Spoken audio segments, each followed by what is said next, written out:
Good morning students. Hindi भाषा cover करेंगे बेटा। हिंदी भाषा में हम लेसन 12 हम और हमारा स्वास्थ्य इसके लिखित मौखिक प्रश्न उत्तर कर चुके हैं। आज इसकी बुक एक्सरसाइज देखेंगे। देखिए बेटा, सही विकल्प पर चिन्ह लगाइए। पानी हमें कैसे पीना चाहिए? उबालकर और छानकर। फोर्थ इसका आंसर आएगा उबालकर और छानकर। ख प्रश्न है, कौन हमारे पेट में पहुंचकर बीमारियां फैलाते हैं? तो आंसर आएगा थर्ड, कीटाणु। कौन हमारे पेट में पहुंचकर बीमारियां फैलाते हैं? कीटाणु। ग है, नींबू पानी किसके लिए लाभदायक है? पेट दर्द के लिए। पहला आंसर आएगा इसमें। नींबू पानी किसके लिए लाभदायक है? पेट दर्द के लिए। आगे चौथा जो इसमें क्वेश्चन है, किसने कहा और किससे कहा? कुछ वाक्य दिए गए हैं, ये बताने हैं ये शब्द किसने कहे और किससे कहे। क है, तुमने कल रात क्या खाया था? ये शब्द वाक्य डॉक्टर ने नरेंद्र से कहे। ये शब्द डॉक्टर ने नरेंद्र से कहे। ख है, जलेबियां बिल्कुल ताजी नहीं थी, कुछ समय पहले की बनी हुई थी।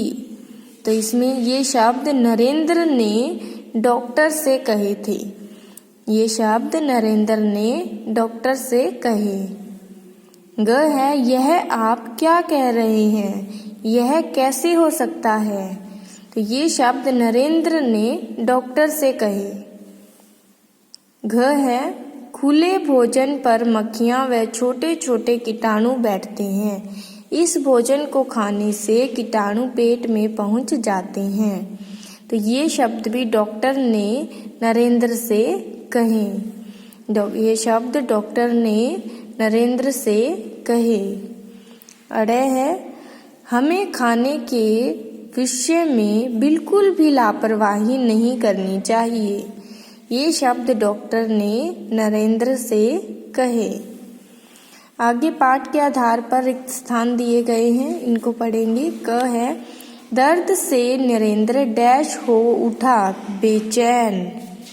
दर्द से नरेंद्र बेचैन हो उठा। ख है, दर्द के मारे नरेंद्र की डैश से डैश निकल आए।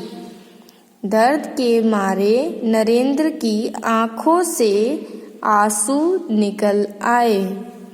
आंखों से आंसू निकल आए। ग है, हलवाई डैश पर मक्खियां नहीं बैठने दे रहा था।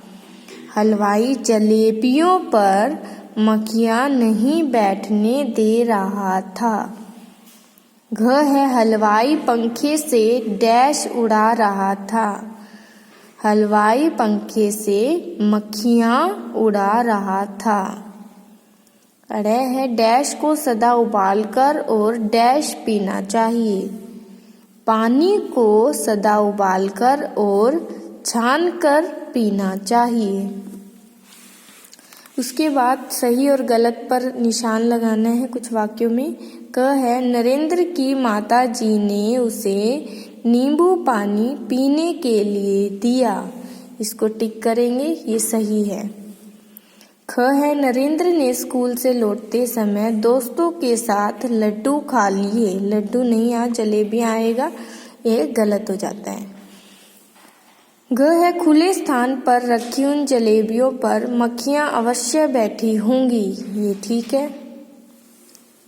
घ, जलेबी खाने के कारण नरेंद्र के पेट में दर्द हो गया था। ठीक है ये भी। अरे, फल सब्जी आदि सदैव धोकर व साफ करके ही खाने चाहिए। ये भी ठीक है। नीचे वाक्यों में रंगीन शब्दों के वचन बदलने हैं। जैसे उसकी आंखों से आंसू निकल आए, तो आंखों का वचन क्या आ जाएगा? आंख।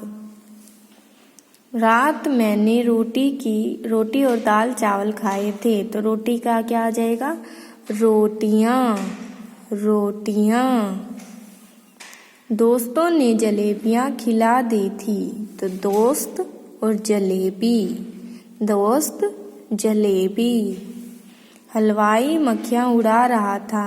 हलवाइयों मक्खी। कीटाणु पेट में पहुंचकर अनेक बीमारियों को जन्म देते हैं।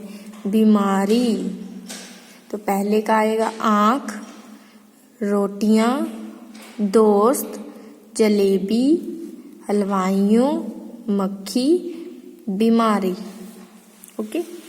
उसके बाद यहाँ कुछ जातिवाचक और व्यक्तिवाचक संज्ञा लिखनी है।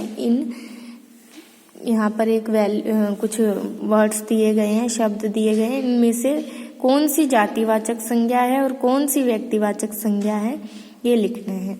तो जातिवाचक संज्ञा जो पूरी जाति का बोध कराती है, जैसे कि पिता, दोस्त, हलवाई, मक्खियाँ, सब्जियाँ, ये जो है जातिवाचक संज्ञा में है। व्यक्तिवाचक संज्ञा नींबू, चावल, सेब, जलेबी, सुरेंद्र, ये व्यक्तिवाचक संज्ञा में आएंगे, जो किसी एक चीज के बारे में, किसी वस्तु, व्यक्ति, स्थान के बारे में हमारा बोध कराते हैं। ठीक है। इन वाक्यों में रंगीन शब्दों के विपरीत अर्थ लिखने हैं। तो माता जी का पिताजी, बीमार का स्वस्थ, बड़े के छोटे, धरती का आसमान, बेटा का बेटी, दिन का रात। ओके, ये इसमें फिल करना है। तो यहाँ तक आपको इसको कंप्लीट करना है और लर्न करना है। क्वेश्चन आंसर की राइटिंग प्रैक्टिस करनी है। ओके बेटा, थैंक यू।